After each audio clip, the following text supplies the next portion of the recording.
7 Powerful Life Lessons from the Eagle. The eagle is a fascinating bird, known for its power and ability to fly at high altitudes in the sky. It flies where no other bird can fly. As children, we are often told to soar like an eagle. Aim high and fly. Oh, but if only it were that simple. I recently read a web article on the ways of the eagle, and thought I'd highlight the lessons that we can learn from them. Consider the eagle. 1. Eagles fly alone or with their own kind. Life lesson. Associate with people who are at your level, or who can help you to grow. Also, not everyone will share your vision or dream. Find people who think like you so that you can both dream and grow together. Don't waste your time with naysayers and negative people. And don't share your dreams with just anybody. You've got a dream. Protect it. 2. Eagles have excellent vision and concentration. To catch their prey, they focus on it with laser-like intensity and set out to get it. Life lesson. Do the same with your goals. Focus on one thing to accomplish at a time. Give it your effort, time, and energy. Focus and set out to achieve it. 3. Eagles feed on live food/meat. They don't eat dead animals. Life lesson. Don't waste your energy and time beating a dead horse. Know when to say goodbye and let go. Keep your options open and your information current. Do your research and preparation. Keep things current and keep them moving. 4. Eagles love the storm. They get excited when storm clouds gather. Why? They welcome the challenge it brings. They know the storm winds will lift them above the clouds. Above the clouds, they can rest their wings and become stronger. Life lesson.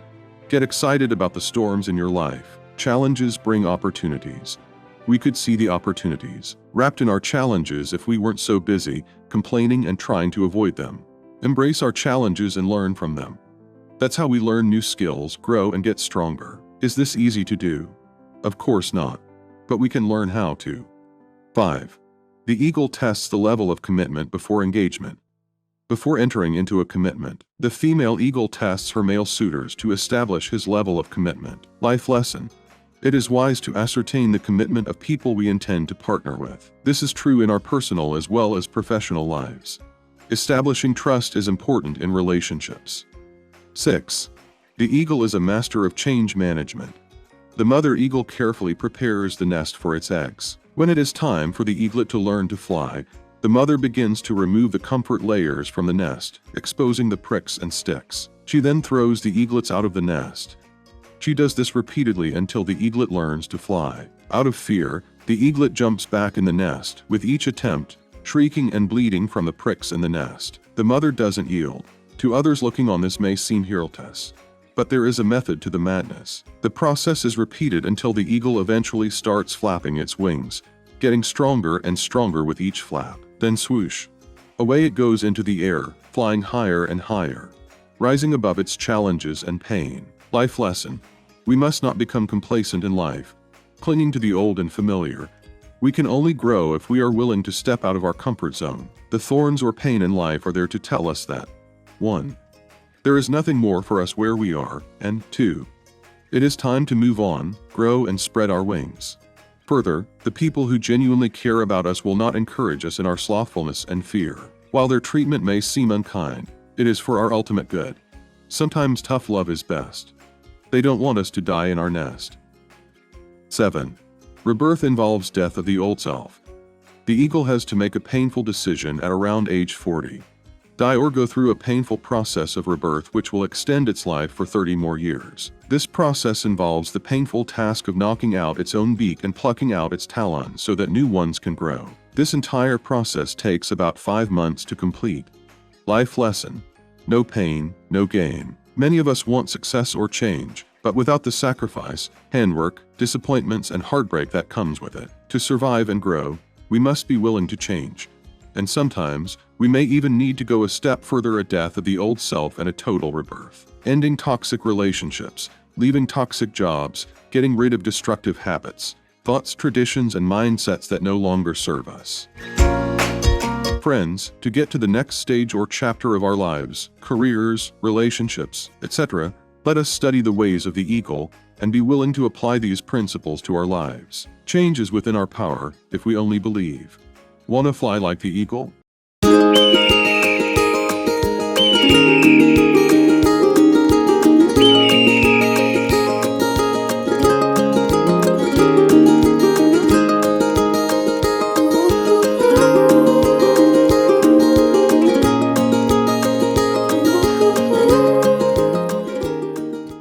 Coping with depression. Why is dealing with depression so difficult?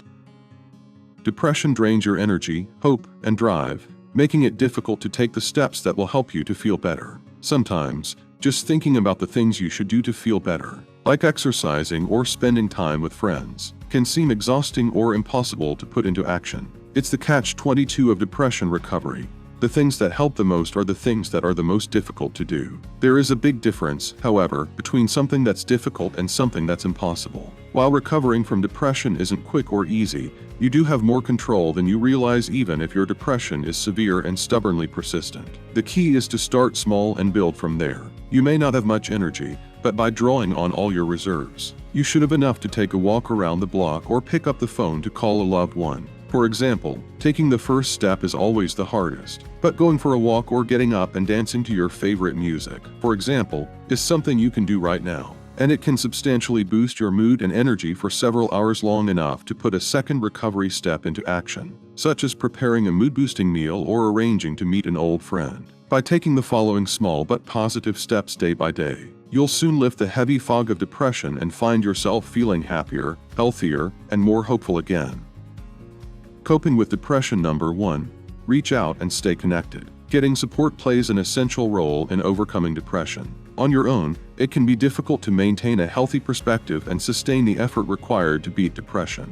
At the same time, the very nature of depression makes it difficult to reach out for help. When you're depressed, the tendency is to withdraw and isolate so that connecting to even close family members and friends can be tough. You may feel too exhausted to talk, ashamed at your situation, or guilty for neglecting certain relationships. But this is just the depression talking. Staying connected to other people and taking part in social activities will make a world of difference in your mood and outlook. Reaching out is not a sign of weakness, and it won't mean you're a burden to others. Your loved ones care about you and want to help. And if you don't feel that you have anyone to turn to, it's never too late to build new friendships and improve your support network. 2. Do things that make you feel good. In order to overcome depression, you have to do things that relax and energize you. This includes following a healthy lifestyle, learning how to better manage stress, setting limits on what you're able to do, and scheduling fun activities into your day. Do things you enjoy or used to. While you can't force yourself to have fun or experience pleasure, you can push yourself to do things, even when you don't feel like it. You might be surprised at how much better you feel once you're out in the world. Even if your depression doesn't lift immediately, you'll gradually feel more upbeat and energetic as you make time for fun activities. Pick up a former hobby or a sport you used to like. Express yourself creatively through music, art, or writing. Go out with friends. Take a day trip to a museum, the mountains, or the ballpark. Support your health. Aim for 8 hours of sleep. Depression typically involves sleep problems. Whether you're sleeping too little or too much, your mood suffers. Get on a better sleep schedule by learning healthy sleep habits. Keep stress in check. Not only does stress prolong and worsen depression, but it can also trigger it. Figure out all the things in your life that stress you out, such as work overload, money problems, or unsupportive relationships, and find ways to relieve the pressure and regain control. Practice relaxation techniques. A daily relaxation practice can help relieve symptoms of depression, reduce stress, and boost feelings of joy and well-being. Try yoga, deep breathing, progressive muscle relaxation, or meditation. 3. Get moving. When you're depressed, just getting out of bed can seem like a daunting task, let alone working out. But exercise is a powerful depression fighter and one of the most important tools in your recovery arsenal. Research shows that regular exercise can be as effective as medication for relieving depression symptoms. It also helps prevent relapse once you're well. To get the most benefit, aim for at least 30 minutes of exercise per day. This doesn't have to be all at once, and it's okay to start small. A 10-minute walk can improve your mood for 2 hours. Exercise is something you can do right now to boost your mood. Your fatigue will improve if you stick with it. Starting to exercise can be difficult when you're depressed and feeling exhausted, but research shows that your energy levels will improve if you keep with it. Exercise will help you to feel energized and less fatigued, not more. Find exercises that are continuous and rhythmic. The most benefits for depression come from rhythmic exercise such as walking, weight training, swimming, martial arts, or dancing where you move both your arms and legs. Add a mindfulness element, especially if your depression is rooted in unresolved trauma or fed by obsessive, negative thoughts. Focus on how your body feels as you move, such as the sensation of your feet hitting the ground, or the feeling of the wind on your skin, or the rhythm of your breathing. Pair up with an exercise partner. Not only does working out with others enable you to spend time socializing, it can also help to keep you motivated. Try joining a running club, taking a water aerobics or dance class, seeking out tennis partners, or enrolling in a soccer or volleyball league. Take a dog for a walk. If you don't own a dog, you can volunteer to walk homeless dogs for an animal shelter or rescue group. You'll not only be helping yourself but also be helping to socialize and exercise the dogs, making them more adoptable. 4. Eat a healthy, depression-fighting diet. What you eat has a direct impact on the way you feel. Reduce your intake of foods that can adversely affect your brain and mood, such as caffeine, alcohol, trans fats, and foods with high levels of chemical preservatives or hormones such as certain meats. Don't skip meals. Going too long between meals can make you feel irritable and tired, so aim to eat something at least every 3 to 4 hours. Minimize sugar and refined carbs. You may crave sugary snacks, baked goods, or comfort foods such as pasta or French fries, but these feel-good foods quickly lead to a crash in mood and energy. Aim to cut out as much of these foods as possible. Boost your B vitamins. Deficiencies in B vitamins such as folic acid and B12 can trigger depression. To get more, take a B-complex vitamin supplement or eat more citrus fruit, leafy greens, beans, chicken, and eggs. Boost your mood with foods rich in omega-3 fatty acids. Omega-3 fatty acids play an essential role in stabilizing mood. The best sources are fatty fish such as salmon, herring, mackerel, anchovies, sardines, tuna, and some cold water fish oil supplements. 5. Get a daily dose of sunlight. Sunlight can help boost serotonin levels and improve your mood. Whenever possible, get outside during daylight hours and expose yourself to the sun for at least 15 minutes a day. Remove sunglasses but never stare directly at the sun and use sunscreen as needed. Take a walk on your lunch break, have your coffee outside, enjoy an alfresco meal, or spend time gardening. Double up on the benefits of sunlight by exercising outside. Try hiking, walking in a local park, or playing golf or tennis with a friend. Increase the amount of natural light in your home and workplace by opening blinds and drapes and sitting near windows. If you live somewhere with little winter sunshine, try using a light therapy box. Dealing with the winter blues. For some people, the reduced daylight hours of winter lead to a form of depression known as seasonal affective disorder or SAD. SAD can make you feel like a completely different person to who you are in the summer. Hopeless, sad, tense, or stressed, with no interest in friends or activities you normally love. No matter how hopeless you feel, though, there are plenty of things you can do to keep your mood stable throughout the year. 6. Challenge negative thinking. Do you feel like you're powerless or weak, that bad things happen and there's not much you can do about it, that your situation is hopeless? Depression puts a negative spin on everything, including the way you see yourself and your expectations for the future. When these types of thoughts overwhelm you, it's important to remember that this is a symptom of your depression and these irrational, pessimistic attitudes known as cognitive distortions aren't realistic. When you really examine them, they don't hold up. But even so, they can be tough to give up. You can't break out of this pessimistic mind frame by telling yourself to just think positive. Often, it's part of a lifelong pattern of thinking that's become so automatic you're not even completely aware of it. Rather, the trick is to identify the type of negative thoughts that are fueling your depression and replace them with a more balanced way of thinking. In most cases, there are people who could feel depression and anxiety at the same time. A worldwide survey from 2015 found that 41.6% of people reported having both major depression and an anxiety disorder during the same 12-month period. Depression and anxiety might seem pretty distinct for the most part. The main symptom of depression is typically a lingering low, sad, or hopeless mood, while anxiety mainly involves overwhelming feelings of worry, nervousness, and fear. One important thing depression and anxiety have in common: both can improve with support from a mental health professional. Whether you are depressed or having anxiety problem, always remember, you are not alone.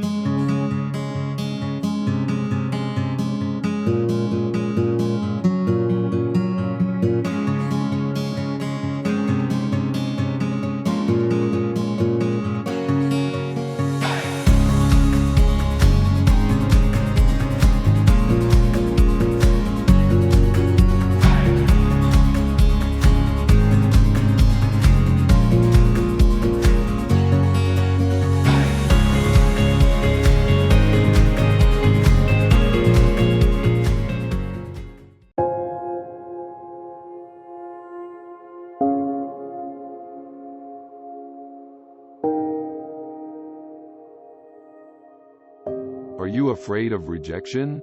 Now listen carefully. We're all on a journey and we don't know where it will take us.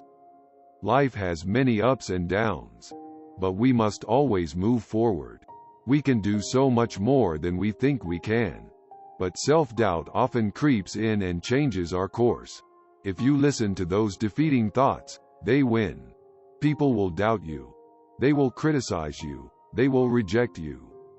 Let your belief in yourself be stronger than rejection. Always tackle anxiety with action. Don't let fear get the best of you.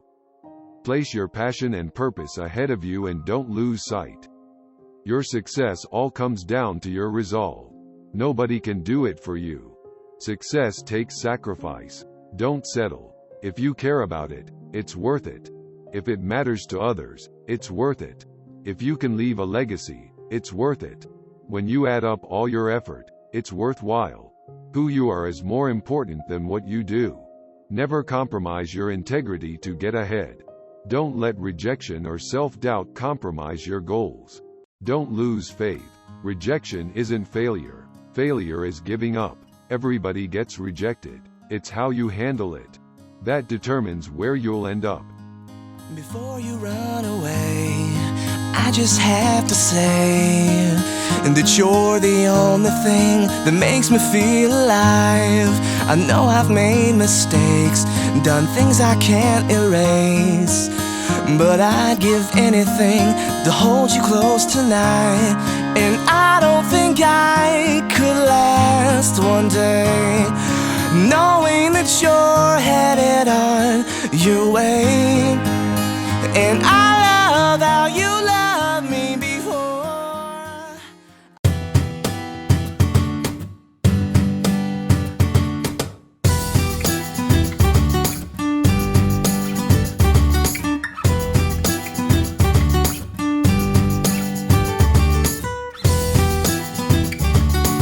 The ever-elusive work-life balance.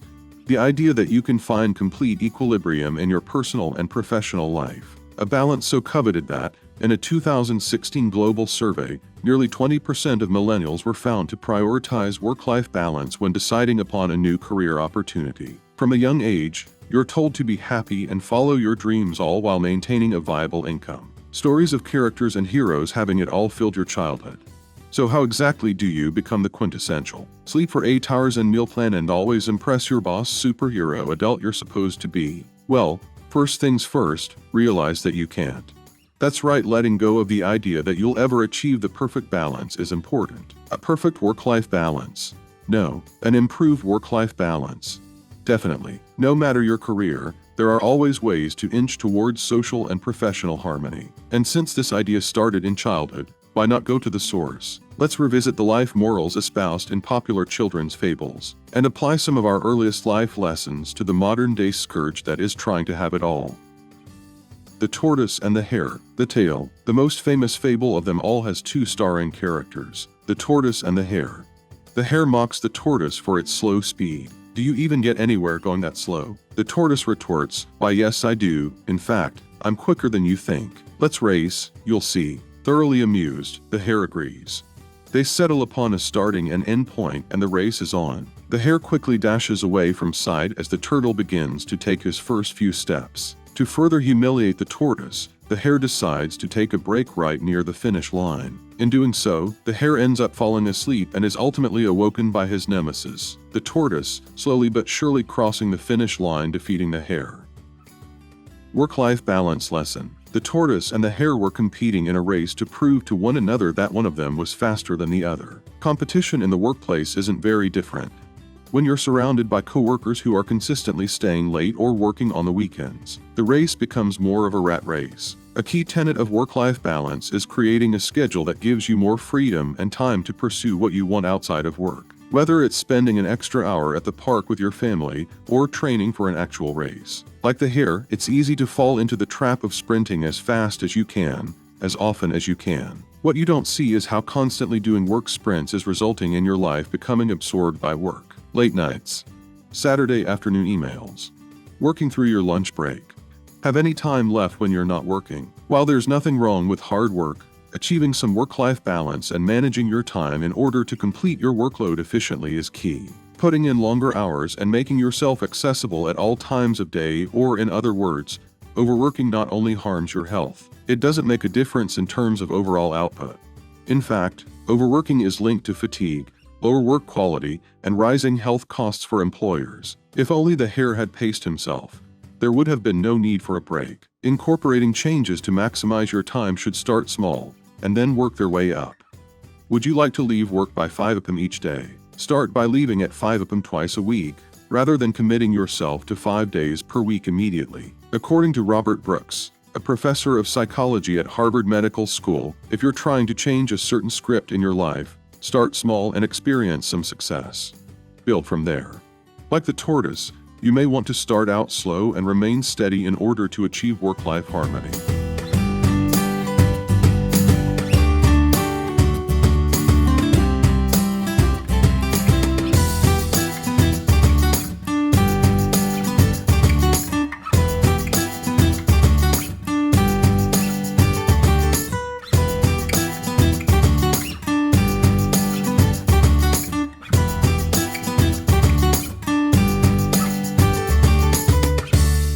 Don't judge by external appearances. I once read a quote that said, "Do not judge by appearances.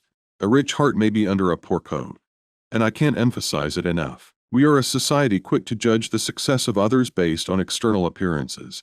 But I can't think of a more foolish metric to utilize. Some psychologists argue this is natural for humans. Our unconscious mind starts from whatever objective data is available to us, usually spotty, and helps to shape and construct the more complete picture we consciously perceive. I suppose this makes sense to me. But here's the problem. We're terrible at it. Like really, really bad. In fact, in one study, scientists asked students at a Chinese university to look at selfies and evaluate the personalities of the people pictured in 5 key personality characteristics. The students were wrong 80% of the time. 80% of the time they were unable to determine the personality or character of a person based solely on appearance. And yet, we continue to do it over and over again, often tricking ourselves into thinking we do it well. But the proverb stands true: do not judge by appearances. A rich heart may be under a poor coat. When we hear it, we know it is true. Judging a person based on external appearances is a foolish metric, and we all know it. For one reason, external appearances are easy to manipulate. Symbols of success can be easily acquired by those who are not successful. Meanwhile, many successful people choose not to display their success with external symbols. Do you know how easy it is to purchase a flashy car on credit? Or how quickly you can get ahead financially by simply buying a reasonable one, night and day? But this isn't a post about financial success. This is about choosing to not judge others by external appearance. I have a good friend who lives on the other side of the country. Years ago, when a special needs newborn was abandoned at their local hospital, she and her husband offered to raise the child as their own. Their new daughter would require almost 24-hour attention for the rest of her life, and yet, they chose to adopt her and bring her into their family. Decades later now, my friend is not going to turn any heads when she walks into a room. She doesn't pull into a parking lot driving an expensive vehicle. She doesn't wear the latest styles or expensive jewelry. The emotional and physical toll of raising her daughter 24 hours a day for the last 20 years shows on her face and physical appearance, as you might imagine it would. From all outward appearances, there is nothing that would impress you about her. But on the inside, she may be the strongest, sweetest, kindest, most compassionate human being I've ever met. She is wiser than most anyone else in the room. And her heart is beautiful. That's the thing about judging by external appearances. Most people trying to impress you with them aren't worth emulating. And those living the most meaningful lives have long since given up trying to impress you with a fancy coat.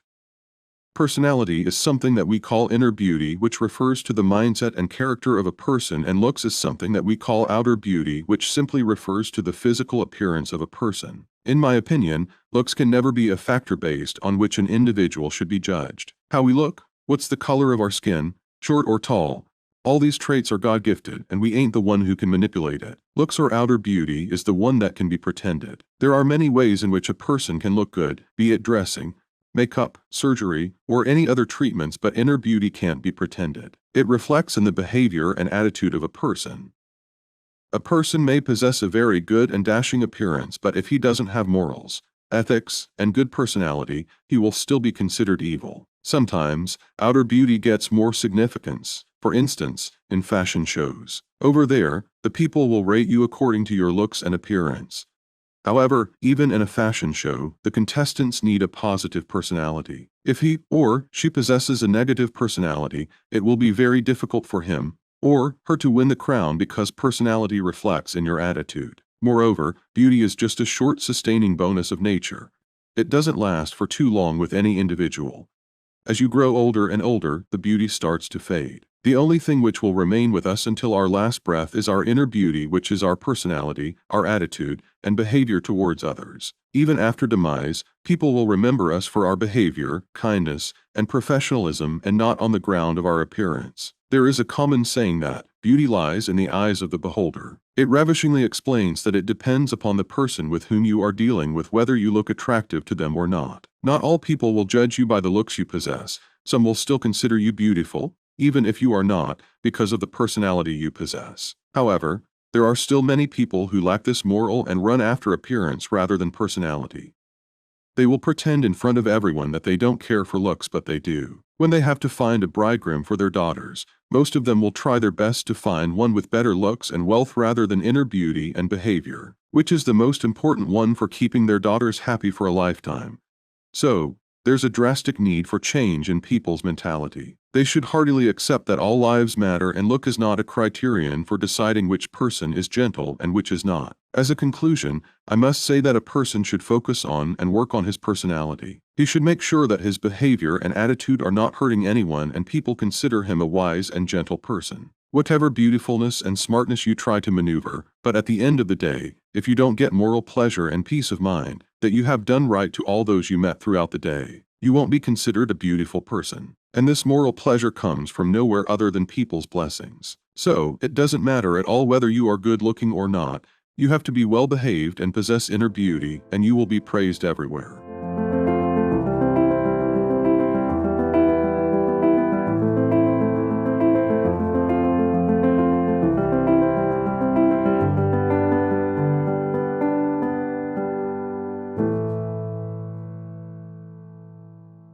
When it comes to success, most of our great coaches, leaders, and even psychologists and scientists seem to agree. 80% of what you're able to accomplish in your life is due to mindset, and only 20% grows out of your actual resources. This means you have more potential to accomplish your dreams than you realize. If you think what's holding you back is experience, money, connections, good timing, a clear sign, or alignment of the stars, the good news is, it's probably not those things. The bad news is, it might just be you. However, the best news is that you can change you and it won't require experience, money, connections, better timing, a clear sign, or alignment of the stars. You can start anywhere, anytime, with $0 in your pocket.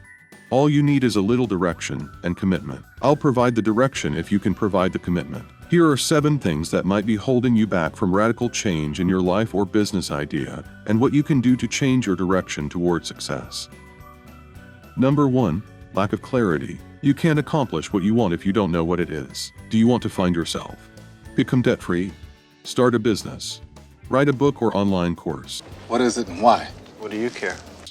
Get into a relationship or out of one? Do you want to be happy in your body? Or get off a medication you've become a little too dependent on? Until you name what you want to claim, you might not fully, consciously realize that it's something you want or that there may be some clear steps to get there. Now, the steps might be uncomfortable and this may, in fact, be why you've been avoiding claiming what you want aloud. But once you say it, or do the work to scrounge the answer out of yourself, you'll have to admit that there are means to get there. If the outcome is something you want more, then you don't want to do the hard work to get there. 2. The ceiling of discipline. I think humanity in general suffers from discipline dysmorphia, the belief that we are more or less disciplined than we actually are or have the capacity to be. Many of us have been disciplined at some point in our lives about something important that showed us what we had the capability to do or be. It could have been getting up before the sun every morning for months to go running, or getting on our knees at the same time every day to pray, or learning to put away 10% of every check into savings and watching it steadily grow. Whatever it was, when we did it, we realized we possessed something we'd not realized before: discipline. Of course, Most of us have had the other experience, too, where we were so worn out or defeated from expending energy in too many areas of our lives that even when we still had the ability in us to do great things, we just didn't. The problem is, when we're in this latter scenario, we often still view ourselves as disciplined people, as in, people who could do what we say we want to do, without ever giving up anything in our lives now. We just gotta hunker down and do it, and that simply isn't true. It just leads to a lot of flagellation and frustration. It's likely if there's something in your life you want that you're not giving your all to, it's because you've already tapped your disciplinary energy somewhere else in your life. Maybe work, maybe a relationship, maybe another dream. So the question now is that area of my life more important to me than the thing I say I want? Or can some or all of the energy I spend there go into the thing I want? 3. The upper limit problem. The upper limit problem was a term coined by Gay Hendricks and is detailed thoroughly in his book, The Big Leap. I highly recommend supplementing this post with reading that book. Think of an upper limit problem like a comfort zone. When you near the edge of your comfort zone, you panic a little bit and start taking measures to get back to the place you feel safe, right? Well, the upper limit problem is a way to describe that phenomenon when you start unconsciously self-sabotaging in the areas of your professional, creative, or relational life. The reason that this is unconscious or at best, subconscious is that most of us hold beliefs we don't even know we hold. Things like, I don't think I should ever make more money than my sibling, or this company has never had a female CEO so I can't apply. Even when part of us wants something, as we try to reach for it, another, unconscious part of us can go to extreme measures to keep the first part from succeeding. It becomes easier to identify this problem in ourselves once we gain clarity on what we want. We can say, I want X, and almost immediately follow it up with, but I can't have it because Y, and therein can lie the upper limit problem. 4. Imposter syndrome. Imposter syndrome is that feeling you experience when you privately wonder if everyone around you knows you are a fraud. I say knows because you can't have imposter syndrome without first believing yourself on some level that you're not ready for something you're going after. Imposter syndrome pops in its devilish head during job interviews, career changes, new relationships, creative pursuits, and just generally the times you get excited about something new and start to stretch yourself and it works. You get the second interview, or start the business and actually get customers, or go on the second, third, fifth date and you get this sense of, could all this good really be happening to me? The best ways I've found to combat imposter syndrome are to 1. Remember that everyone starts somewhere, and 2. Realize that everyone gets imposter syndrome. From the most popular kid in school, to celebrities, to your parents. So you're not alone. What's going to set you apart is not so much whether or not you are a fraud, but whether you do the work to overcome that feeling instead of letting it dictate how you think and behave. 5. Old belief systems. Old belief systems are perhaps even harder to identify than unconscious beliefs like the ones we covered in point no. 3. When you know your beliefs and you've had them since, well, forever, it can be hard to learn to think in a new way. Take, for example, a person who was always excellent at science and math growing up, and pursued opportunities that utilized those skills into adulthood. The belief that I'm suited for science and math jobs could override the possibility that a more creative career opportunity might be a great fit. It's not an upper limit problem, because it's not a comfort zone issue. But it's still an issue, because the person in this scenario might overlook a possibility because they're not looking for it as an option. Or here's another example.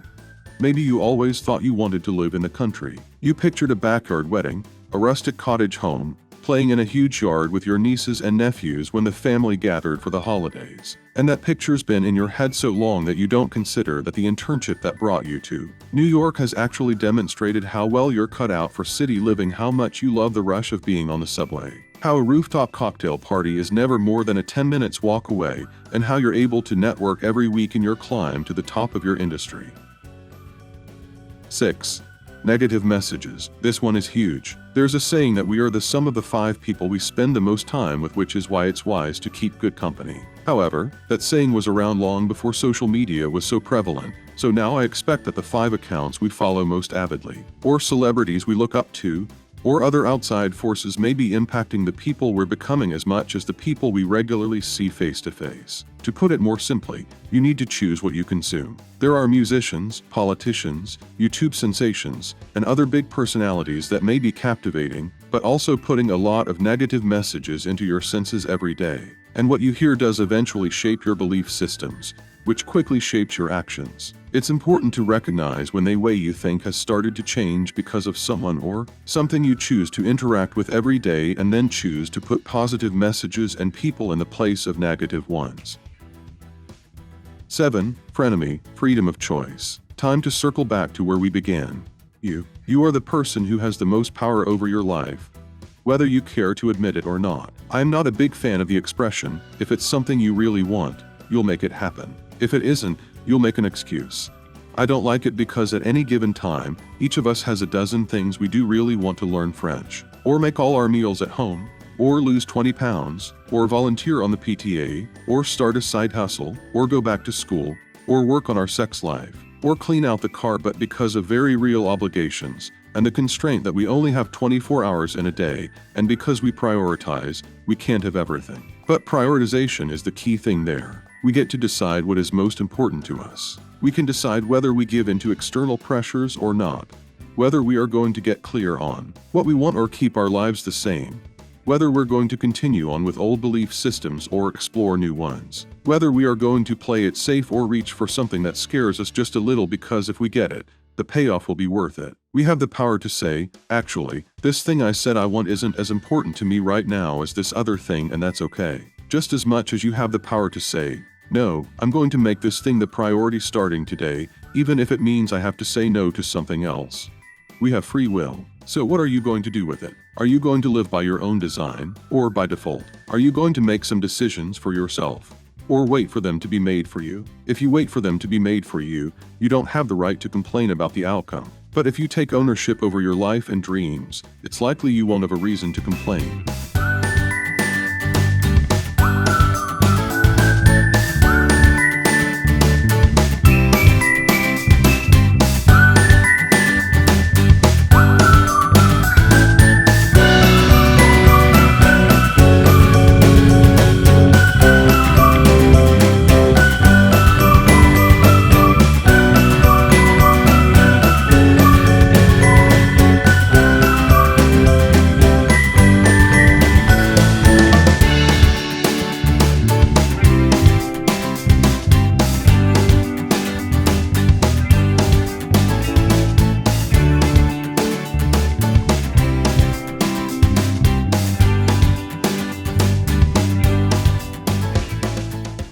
The ladder to the top is built on the shoulders of those below you.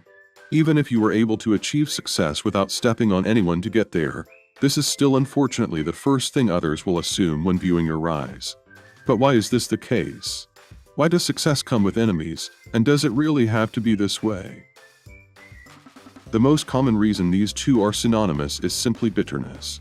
You were able to achieve something that someone else was not, and they are upset, usually at themselves more than anything, for feeling like they've failed, but it's much easier to direct that at the one they envy. It's important to remember that they don't hate your success. They begrudge the fact that you were able to obtain it when they couldn't for whatever reason. The easiest thing to combat this is to offer support. You don't want to come off haughty, because that will only make the problem worse. If you humbly share your expertise as a way to help someone else get to the same point as yourself, then you're taking what could have been an opportunity for them to be bitter and turning it into a feeling of appreciation. Make sure you share your mistakes so the other person doesn't feel as bad for those they will inevitably make one day in the future. Another reason success comes with enemies is because you might have actually stepped on someone else to get to where you are. Before you protest, just remember this doesn't necessarily make you a bad person, even though you want to avoid this at all cost. The sad reality is, though, that it's a dog-eat-dog world, and it's easy to get caught up in the race sometime. This leads to people doing what they must do to succeed. If you found yourself in this situation, it's important to take responsibility. There are going to be people mad at you, and they have every right to feel that way.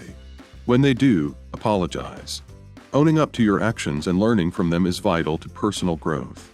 We'll never be at the top of the ladder forever, so on your next climb, make sure to reach out to those working around you and offer support. Also, don't be afraid to ask for theirs. This gives them a sense of pride to be able to help you, and in doing so you've created a mutual trust and partnership. As you grow in your success, you'll create a web of support. By doing so, you'll find it's much easier to move up if you're helping each other as opposed to fighting each other to the top. For years the rule has been that achievements would be met with scorn. This can become the exception, though. While it's normal for success to come with enemies, just remember there are ways to change that, and they start with you. When life hands you grapes, squash the bitterness.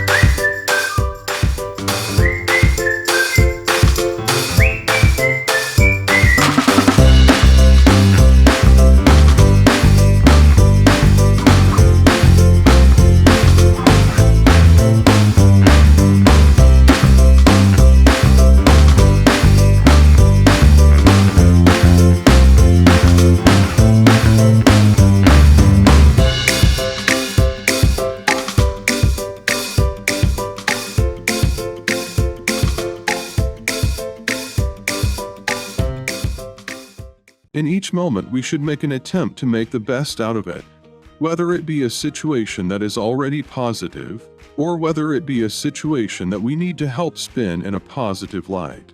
Live every moment, and remember that eventually the future will be the present. One lesson that we must all take with us everywhere we go in our lives is that we have to live courageously. We must all be willing to accept the things that have happened in our lives that we never wanted to happen, learn the things in our lives we never cared to learn about, and let the people go in our lives that are only bringing us down. When you are able to let go of the person that you were, then and only then are you truly able to start becoming the person that you know you can be. It takes the courage to stand up and fight for what is in your heart, instead of letting life dictate to you that you will be what it wants you to be. There will always be things in our lives that we will have trouble letting go, but we must always remember that letting go doesn't mean that our lives are over. Letting go means that we have acquired new life, and that we are more ready than ever to conquer whatever may lay in our paths. Take time out to laugh each day. Laughter is not only food for the soul, but it also helps to heal the soul in parts it may be broken. If we are ever going to get past the obstacles we have in life, we have to do so with a great amount of courage in the roughest times. No matter what we do, we can't do it without being positive, or we will ultimately be destined to fail. Instead of cowering in the face of adversity, we should laugh, smile, and keep a positive attitude. Just because things aren't going the way that you would like them to, doesn't mean that you have to let them get you down. You can easily fight by letting go of your anger, and by releasing the positive vibes you have inside of you, by seeking things like laughter and other positive vibes. Laughter is good for you because it helps to reduce the stress you may feel at moments of extreme adversity and pain, and help you continue to push forward as well. Laughter is a universal language of love. Just as it helps to ease the tension of strangers, it also helps to ease the tension of a rough fight with life you have ahead of you. Though we often seem to forget natural remedies to life, one of the best ways to clean our hearts and purge our thoughts is to laugh as often as possible. A little known fact about a smile is how much harder it is to frown than smile. When you smile, you use less energy and less effort than you do when you frown, and this is symbolic of what happens in everyday life as well. When you go through life in a celebratory fashion, with passion, motivation, drive, happiness, and a kind attitude, you will find that life is much less stressful than if you chose to go through life in a negative fashion. Instead of giving your focus to the negative, make a mission to be as positive as possible each day. Make a pledge to laugh often, so that your mind will be as free as it may possibly be. And love. Love with everything inside of you. Love because love is the center of life. Our souls are filled with love, so be sure to thoroughly love whatever may be in our hearts. Love the people around you. Love your friends. Love your enemies. Love the memories you are able to make. Most of all, make sure you will love the legacy you leave behind on earth. I'm sure we have all at some point felt as though no one in the world has our back, and that no one cares or loves us. But this should never be true, because at the end of the day, it is inevitable for us to love ourselves first, so that other people may be able to love us as well. Usually us feeling like this doesn't really hold true anyway, and we just aren't thinking clearly about those people that truly love us. Or if we can just find the love we should have for ourselves, then we will easily blossom into beautiful flowers that everyone wants to pick, take care of, and love. In order to love ourselves, we have to find ourselves first, After that, everything falls into place. Loving every moment of every day is a great attitude to have to get through life. True enough, hardly anyone is truly happy at all times, but those who make a great effort to be are usually the ones who are most content with the life that they are living. Love right now.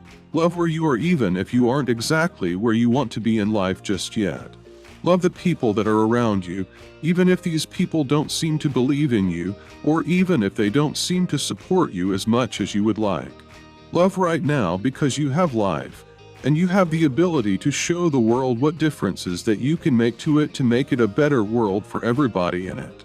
Love right now because you are love, because love shines through you, and because there is no one on this earth exactly like you. Love right now because you are beautiful, and you enjoy all of the beauty that life has to offer.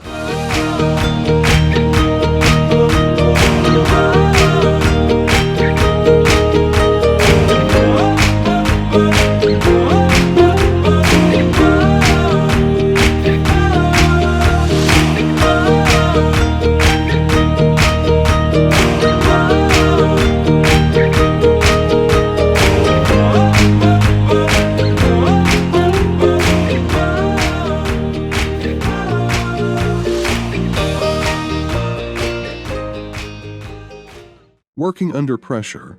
How to stay motivated. Everyone has to deal with pressure, both in their personal and professional lives. In the workplace, this pressure often manifests itself in the form of tight deadlines, demands from your boss, employee performance issues, and other obstacles that get in the way of you doing your job. The anxiety and stress are sure to impact your productivity and most of all get in the way of your motivation. Financial worry, health issues, and family problems are just some of the things that can make you demotivated, and the pressure at work is not helping one bit.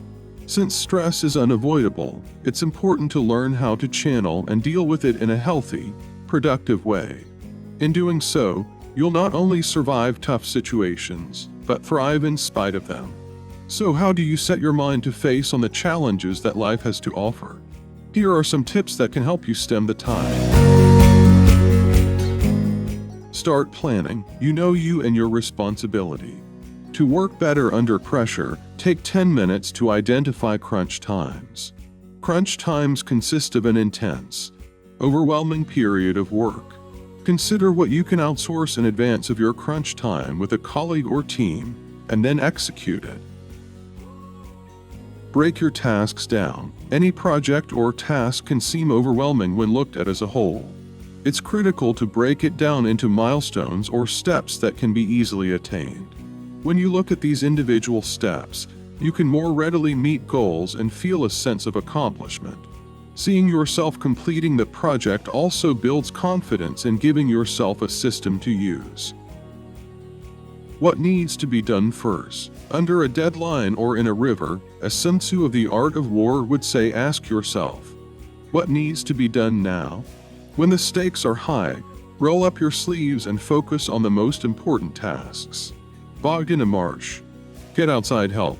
Traverse the valleys and mountains, the downs and ups, until you get to the flat plains, where you can equally see behind you and what's in front of you. Love your work. One way to be better under pressure is to pull back, slow down, and stop thinking about the future deadline or work that needs to be done. Make a quick checklist of the 3 things you need to do next towards the deadline and do them. Courage is about taking the next hard step. It's about being present and moving forward in the face of fear and uncertainty. Everything you do, whether it be personal or business, you should do it out of sheer love. Responsibilities can be easier when you are dealing it with love in your heart. Suddenly it is easier because it is something that you like to do and fully committed on doing. When you are going to the office, try to accomplish the things that you need to do faster than usual so that you would have time to relax and to have fun while at work. Stop procrastinating. Pressure almost always comes because you have failed to prioritize and act. You likely procrastinated and now are paying the price. Procrastination is simply a habit and can be broken. First, ask yourself what you are resisting. Then see if you can give up your resistance and simply act. Interrupting the procrastination habit frequently will lead to a new and more empowering habit of execution. Give yourself some slack. When under pressure, our first response is to work harder and grind through it. But you can't get out of the problem by doing what got you into the problem. Take contrary action by creating a daily habit of pushing away from your work for 15 minutes or more of purposeful slacking. Walk, stretch, breathe, meditate, be still. And allow yourself mental and emotional freedom from all the pressure. You don't need to go all business in business. Sometimes you need to make things light so that it would not sound all too boring and too tedious. Look for ways that would make you look forward to working instead of feeling detested that Monday and Friday were just like yesterday. Treat each Monday as an opportunity for you to get better and work on your skills, but don't overdo work and learn to have some enjoyment around. Expect the unexpected. I once heard someone say, "Nothing brings out the best in us like the last minute." Hence, coaching ourselves to work better under pressure involves striving to avoid procrastination. At the same time, we need to stay in anticipation. Develop the mental readiness for tasks by learning to expect the unexpected. Like a tea kettle, we can develop the capacity to handle, manage, and control pressure. Learn some self-control. Adopting a mindfulness practice improves your ability to remain calm under pressure. This practice increases flexibility, adaptability, creativity, focus, and calmness. There are things that are beyond your control and you know it. Don't waste your energy crying over something that you cannot change. Control your emotions and never let negativity drive you down. Keep the negative thoughts away and think only of the positives to stay motivated. Motivation plays a very crucial key in your professional growth. Never let negativity run you down, as positive thinking is a key driving force that will make you do great.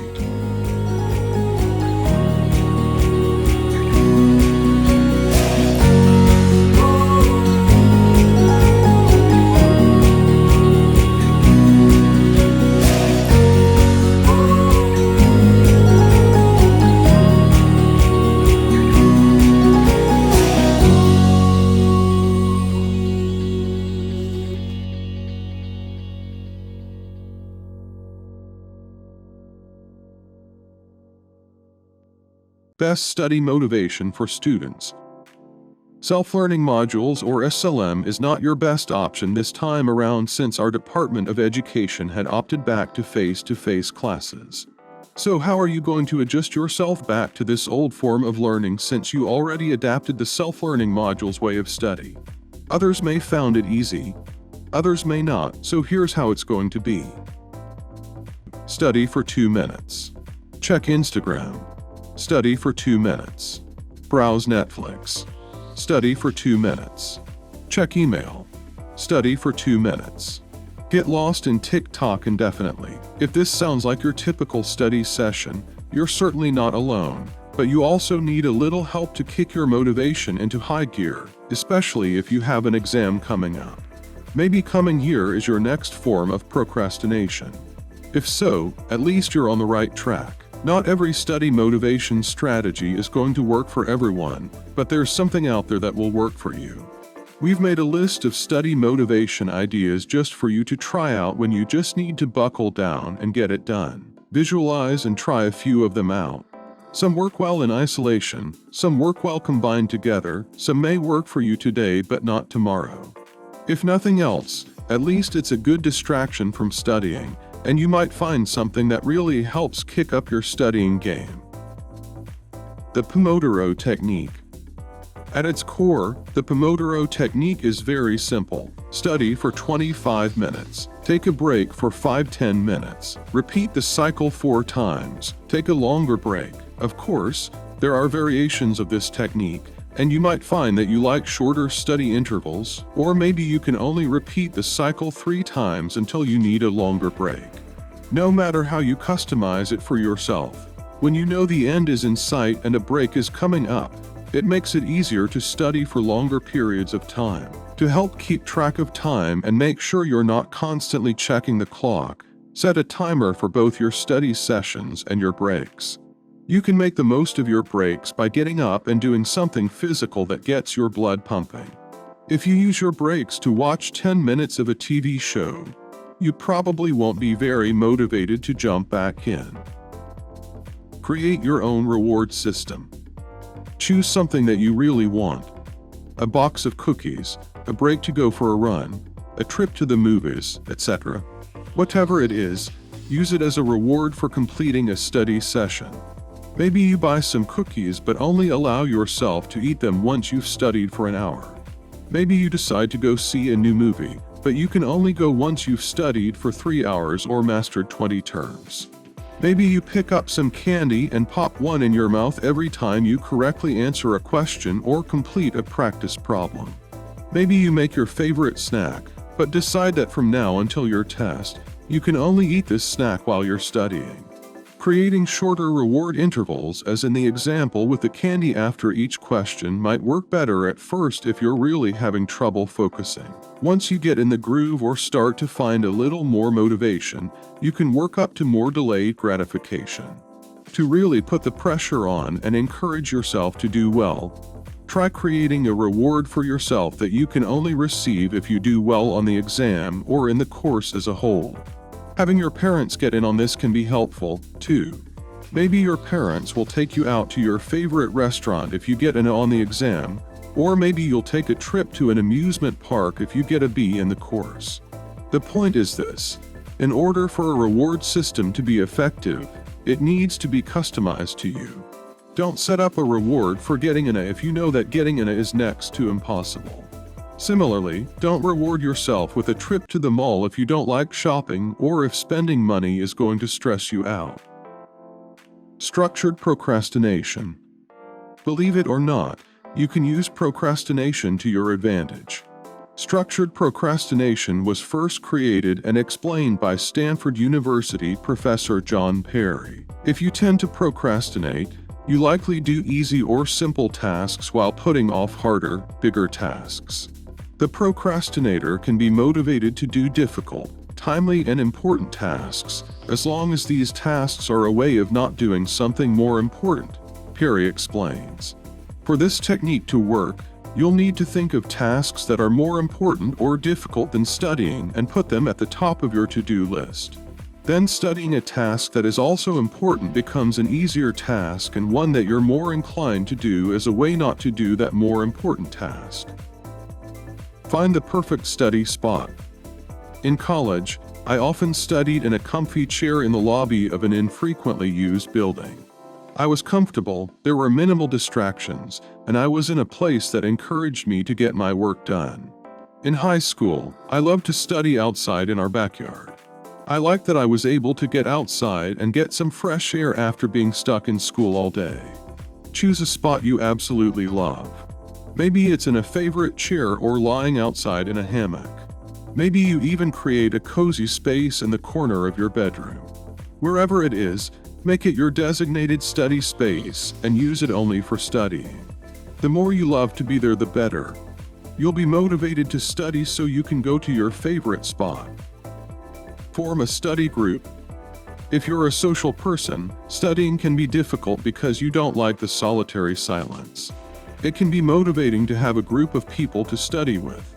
Your study group could even consist of your parents or a friend who isn't in the same class. They can help quiz you and just keep you company while you study if you go stir crazy being quiet and alone. You could also get your teacher or professor in on this one. Teachers really do want to help, so they are not likely to say no if you ask them for help studying. Ask if you and a few friends can come in early, stay late, or hang out during a study hall period to study. Being in the presence of your teacher will help motivate you to actually study, and you have the added bonus of having an expert in the room to help. If you're putting off studying because the material is confusing and overwhelming, this strategy is bound to help.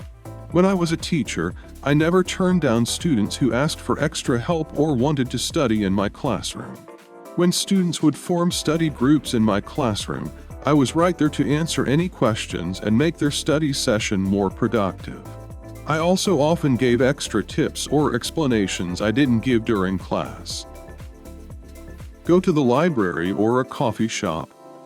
When you sit down to study and find yourself checking social media, it's easy to become envious of everyone having a good time. It's also easy to start thinking you're the only person in the world studying right now.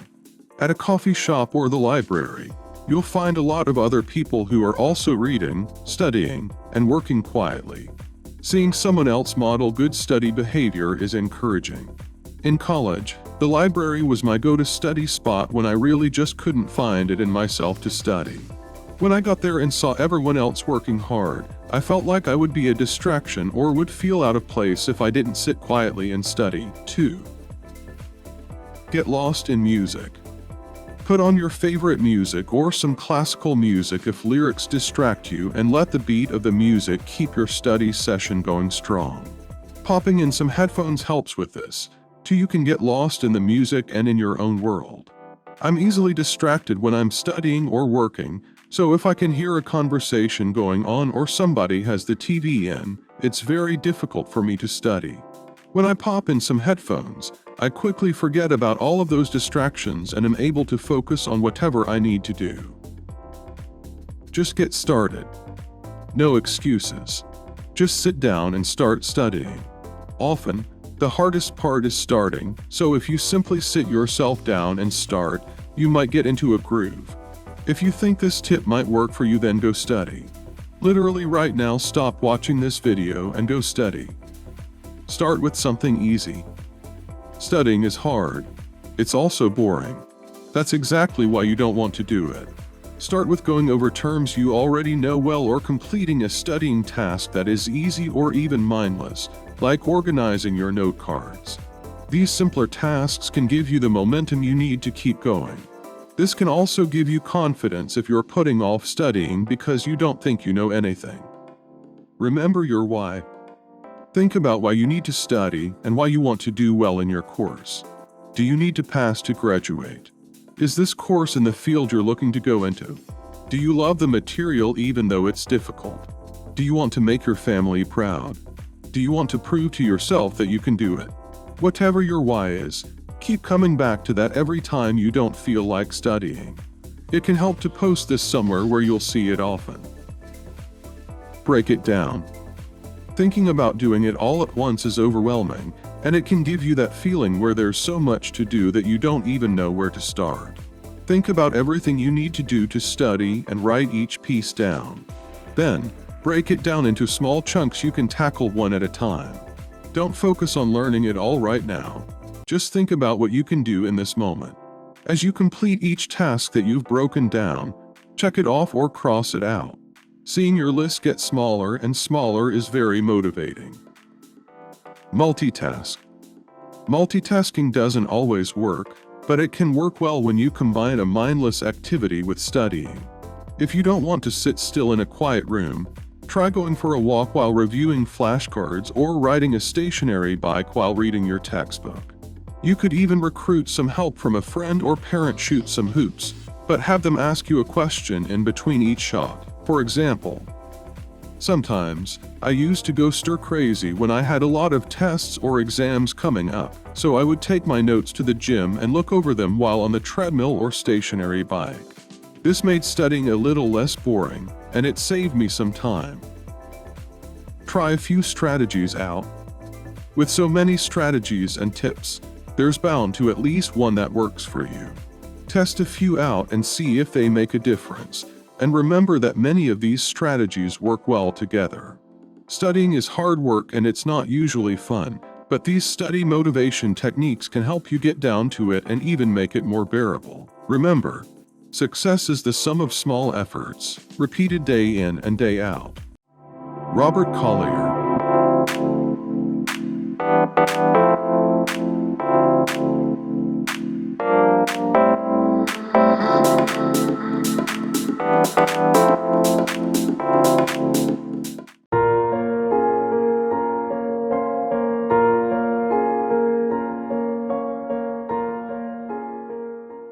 8 attributes of the ant we can implement in our lives. 1. Flexibility. Whatever the obstacle, the ant has the flexibility to go around it, over it, under it.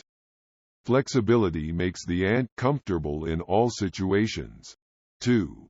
Planning. When it is summer, it plans for the winter and vice versa. Planning makes the ant prepare for future challenges. They are organized in how they carry out a task, so they can achieve it, no matter how big the task seems. 3. Patience. During the winter chill, it waits patiently for summer. Patience makes the ant relaxed in testing conditions. Ants don't just eat the crumbs they find for themselves. They play the long game.